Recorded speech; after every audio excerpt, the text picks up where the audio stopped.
The U.S. Postmaster General Patrick Donohoe warned today that his agency is now on the brink of default. It was the latest in a series of increasingly dire assessments about the fate of an American institution. Snow and rain may not be able to stop postal carriers from their appointed rounds, but deep financial problems may. The U.S. Postal Service, weakened by a public turning to e-commerce, says it's dangerously low on cash. Without some sort of infusion, officials warn, they won't have the money needed to make a $5.5 billion health care payment due this month. The worst-case scenario, a complete shutdown this winter, unless Congress steps in. The Postal Service turned 200 years old in July, but conventional mail use has dropped precipitously in recent years. Volume is down 22% from just 5 years ago, a decline which is expected to continue, driven in part by stiff competition from carriers such as FedEx and UPS. That's left the agency facing losses of more than $8 billion for the second year in a row.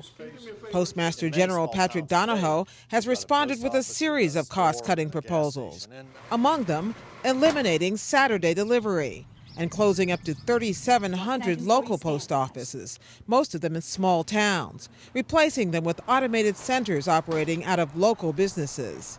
Donohoe has also proposed laying off as many as 120,000 workers, nearly one-fifth of the agency's workforce, and pulling workers out of more expensive federal pension plans. Pre-funding retiree benefits has cost the Postal Service $21 billion in the last 3 years. All those moves would require congressional approval. For more now on what's at stake for the Postal Service and on whether your mail will keep coming, we turn to Postmaster General Patrick Donohoe and Frederick Rolando, the president of the National Association of Letter Carriers. Mr. Donohoe, you have described this proposal, and your critics have described this proposal, your proposal, as being radical. Is it? Well, it's what we have to do in order to get our business moving in the right direction, Gwen. Here's the situation we faced. When you look at what's happened in the world from an electronic standpoint, more and more people every day pay bills, get bills through the internet, and that's really taken a toll on our volume. We do have to make some radical change in order to get our finances back on an even keel so that we can provide service to the American public. Is that what's happening here, Mr. Rolando? Good evening, Gwen. Thank you for the opportunity to set the record straight. I was listening to the lead-in dialogue to the show, and that's an example of the type of misinformation that the American public is hearing on the news every day. I'm here to tell you that the Postal Service is not broke. The Postal Service just needs access to its own money, and Congress needs to get busy and give them that access. Did we say that the Postal Service was broke, or did we say that Congress did not give them access? Well, both. The Postal Service is not broke because they need access to their own funds. During the last 4 fiscal years, the Postal Service, with the recession that we've been through, the worst recession in 80 years, and the internet diversion, still showed an operational profit of almost $700 million during that period of time. The $20+ billion that you read about in losses is nothing more than a congressional mandate that required the Postal Service to take all of their cash and put it into a pre-funding account. The Postal Service actually has somewhere between $50 billion and $125 billion in their other funds that is not taxpayer money. They haven't used a dime of taxpayer money in over 30 years.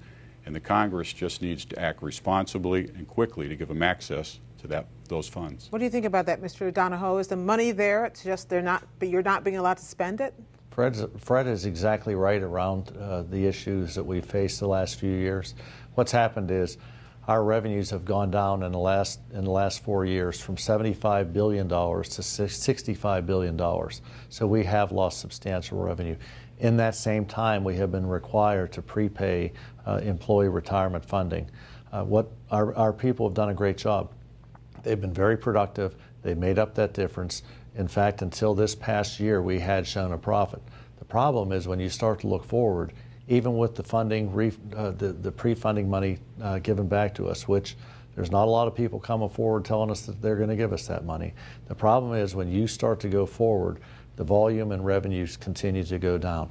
We are losing first-class mail at the rate of 7.5% a year. That's not going to change. That is not going to change.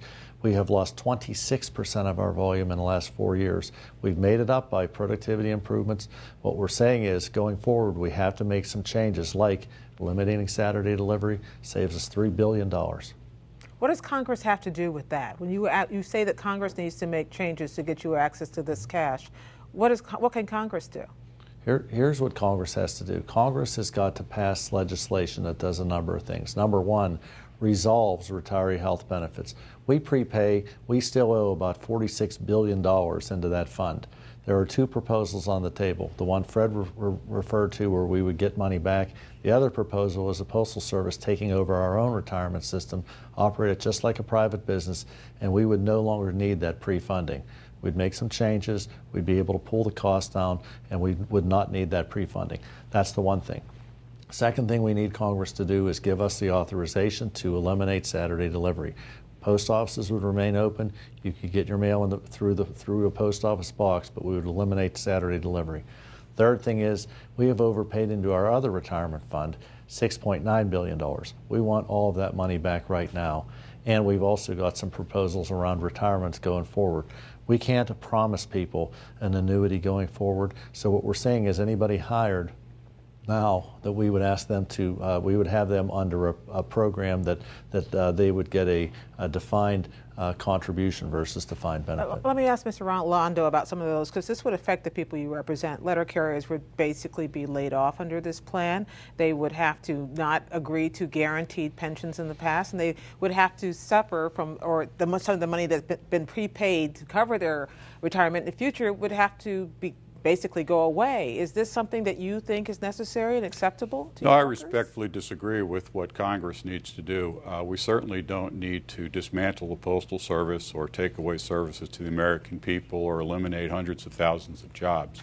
What Congress needs to do is give the Postal Service access to, like I said, between $50 and $125 billion so that they can look to the future and adapt to the services of the American people and have time to come up with the proper business model for the future and grow the business. Where does this money come from? This is all in postal accounts. It's just lying there, and There's- Congress is sitting on it and won't give it to you? There's $50 to $75 billion in surplus pension funds. There's about $42 billion in the future retiree health benefit funds. Again, all postal funds, no taxpayer money involved. But this would mean that postal employees, in order to keep their jobs, would have to give something up, right?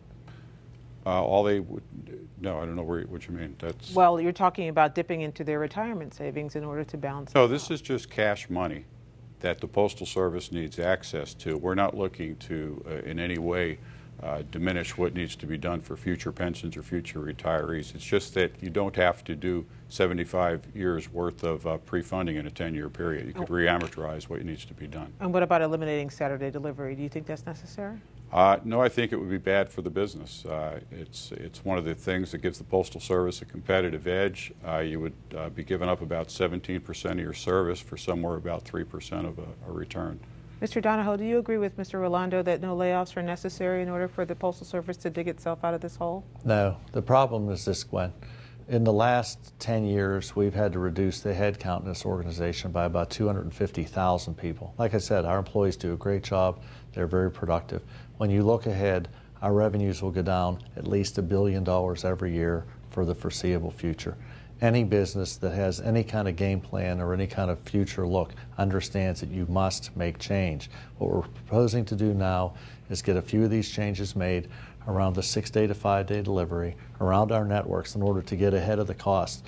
The Postal Service this year, even if we had the pre-funding issue resolved, we would still lose somewhere around $4.5 billion. You can't sustain losses like that. You have got to make the changes like any other business going forward. Get profitable, get stable. If it's 5 days, that's fine. It's a profitable, dependable 5 days, and we'll be strong going into the future. Our business models change. We have to stay up with the times and understand that people are mailing electronically.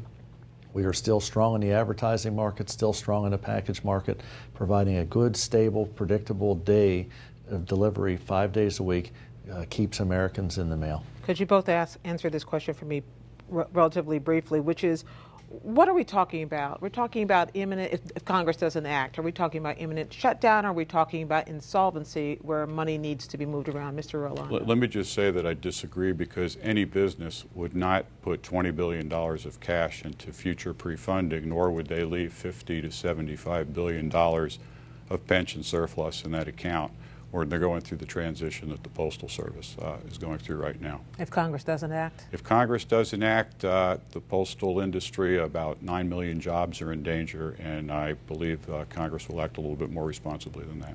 Mr. Donahoe? We will be out of cash next August. That's the issue.